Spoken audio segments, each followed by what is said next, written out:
Hey guys, what's up? Welcome back to the channel. So today we are installing crown molding, which is something that we do quite a bit of. We install a lot of crown and base, pretty much all that trim out stuff. I just wanted to run down a little bit here, how to cut crown, how to figure it out, which angle you want to have. It's a bit tricky to try and figure it out when you're trying to do it for yourself, setting it the right way can be a bit difficult when you go to cut. I know the first time I've done it, I probably sat there for a good hour and wasted a couple pieces of crown. So I thought I'd just go over this, see if we can make it a little bit easier for you guys. So we're going to go ahead and cut this piece here that we need. So the crown we're actually using is not really the ideal crown. It's a polyurethane crown. It's basically fancy for foam. It's a foam crown. So the first thing you want to do when you cut your crown is you want to figure out your spring angle. The easiest way to do this is either to measure it with your angle finder, which is this guy right here. You can just measure it on the back side. You just stick this thing right down on your crown, just like that. Well, other way around. Just go down on your crown like that until both sides are flush, and then you have your angle of your spring angle, which is, in this case, it shows a almost 90, so it'd be about a 45-degree spring angle. So you just have to take that in half because you got to have both sides. So this is what this one is. We're just going to go with a 45-degree spring angle. That's if you would have, if you have a certain jig set up here for spring angles. The reason why I have this angle finder is because I actually have this crown. It's called the Crown Pro. You just stick it on there. It has like a little thing on the back here. You adjust your spring angle on. I don't bother with it. This base is small. This crown is small enough that I can just put it on here, nested, and I can hold it in place. So I'm not even worried about. I'm not going to use this thing here. It just gets in the way. The thing that I did do here is I do have a pencil line on the my miter saw here where my thing sits flat, because that's how it's going to sit on the wall. So what I have here is my my piece here upside down, because the first thing you want to do is you want to have when you cut it, if you're cutting it nested, it's going to be upside down and backwards. So the top becomes your bottom, and the bottom becomes the top, the left becomes the right, and the right becomes the left. So that's what's really confusing for a lot of people. The easiest way to remember it is just remember the side you're cutting. It's just the opposite side. So what I'm cutting here is I want the right side. So I'm going to cut it from the left actually, and then when I put it up there, it's going to flip, and then I'll have my piece right. So the thing that I'm going to do here is, I know I have a 45, so I'm going to cut here a 45 spring angle, and I already have it marked down here. So I just want to make sure I have my piece, just sitting on there flat. Again, like I said, you can use a lot of miter saws have your, your pieces that would come out here. Can't think of it right now. I'm not sure why well, it'd be a crown jig. The crown jig would go on here. This one actually doesn't even have an attachment for it, this miter saw. I don't even use this one a lot. I actually bought this little miter saw here a little bit ago, which comes in a whole lot handier. It's a battery-powered one. So the thing that I use here is this one. So what you want to do here, make sure your thing is set on there flush. And for your outside corner, for your inside corner, sorry, you usually want to have your bottom side is going to be your longest. But in this case here, we're going to do a return on it, so it gets flipped. So our top side is the longest because that's what we want against the wall. Then we're going to have a return back. So I will show you here a little bit. That sounds very confusing, and it really is.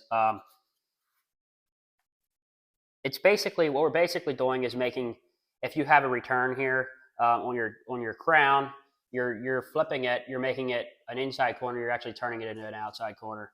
So I'm going to go ahead and cut this.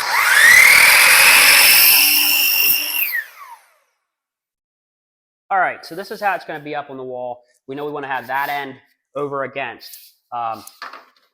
And now we want to make sure we have our return on there.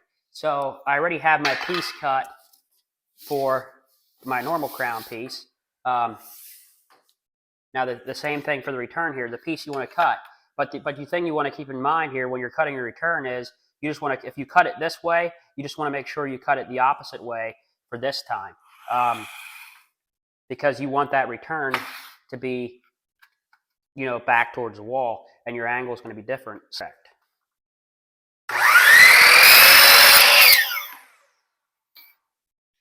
And there we go. That's our piece there. So as you can see here, we have our little return on there.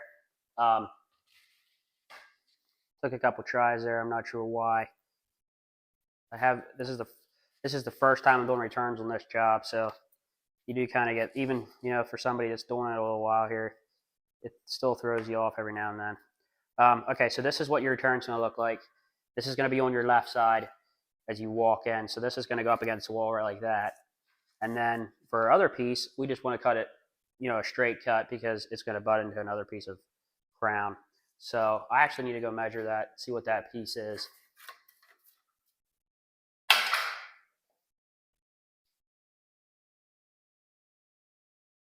All right, so I went and measured my piece here.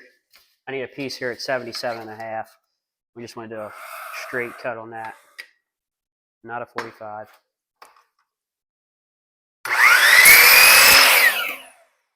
All right. Okay. I thought I lost my little return. Okay, so these returns here, it's important. You want to glue them on. So I have this CA glue, which you just put on here on one side, just like this.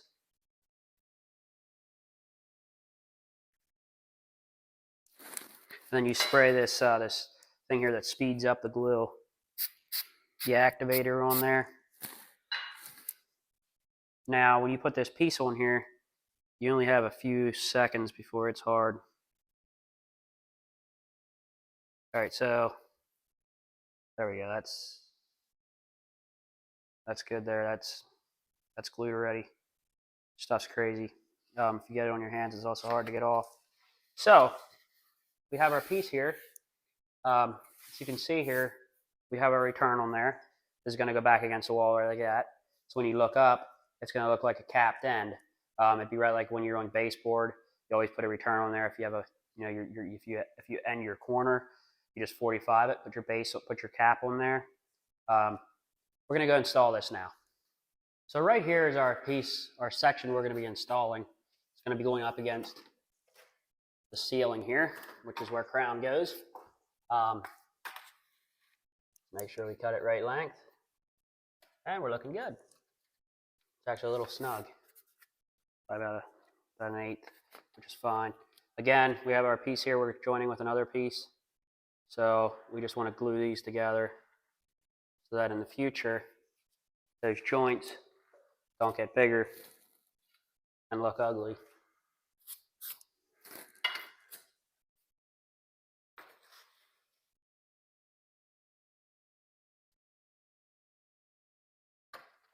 So we have our joint there,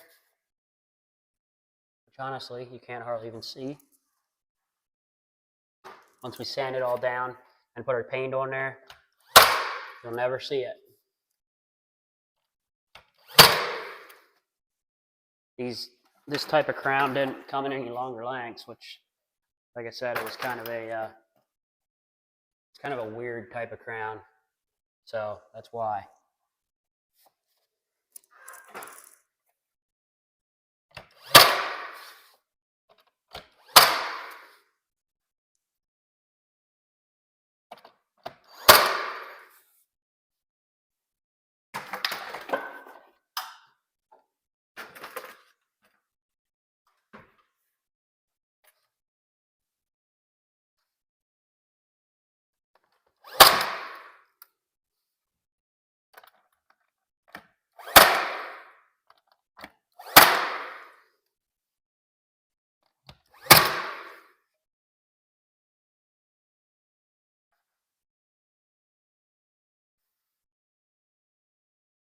All right, so that's our process for installing crown.